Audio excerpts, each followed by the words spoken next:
পাকিস্তান মুসলিম League নওয়াজের PML-N মধ্যে একটি বড় ধরনের পরিবর্তন আসতে পারে। পরবর্তী মহাসচিব হিসেবে খাজা সাদ রফিকের নাম আসতে পারে।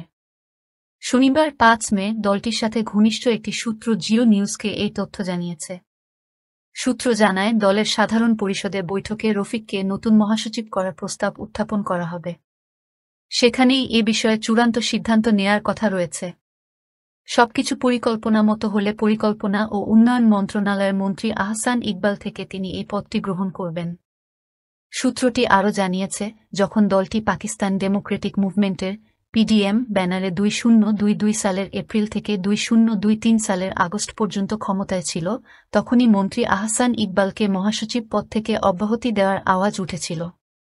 জিও নিউজের সাথে আলাপকালে ইকবাল বলেন, আমি কয়েক বছর আগে দলের নেতৃত্বকে বলেছিলাম যে আমি পদ ছাড়তে চাই, কারণ মন্ত্রী হিসেবে ব্যস্ততার কারণে আমার পক্ষে দলীয় কার্যালয় সঠিকভাবে পরিচালনা করা কঠিন হয়ে গেছে। সূত্র অনুসারে ১ মে লাহোরে পিএমএলএন-এর সাধারণ পরিষদের সভা অনুষ্ঠিত হবে। সেখানে নওয়াজ শরীফকে দলের সভাপতি করা হতে পারে। আগামী ১ থেকে ৫ মে এর মধ্যে পাকিস্তান সফর করতে পারেন সৌদি ক্রাউন প্রিন্স মোহাম্মদ বিন সালমান। সোমবার ৬ মে পাকিস্তানি গণমাধ্যম জিও নিউজের এক প্রতিবেদনে এই তথ্য জানানো হয়েছে। প্রতিবেদনে বলা হয়েছে, আগামী ১ থেকে ৫ মে এর মধ্যে সৌদি ক্রাউন প্রিন্স মোহাম্মদ বিন সালমানের বহুল প্রত্যাশিত ইসলামাবাদ সফর হতে পারে। এই সফরে দেশটির নানা প্রকল্পে সৌদি বিনিয়োগ বাড়তে পারে বলে আশা করা হচ্ছে।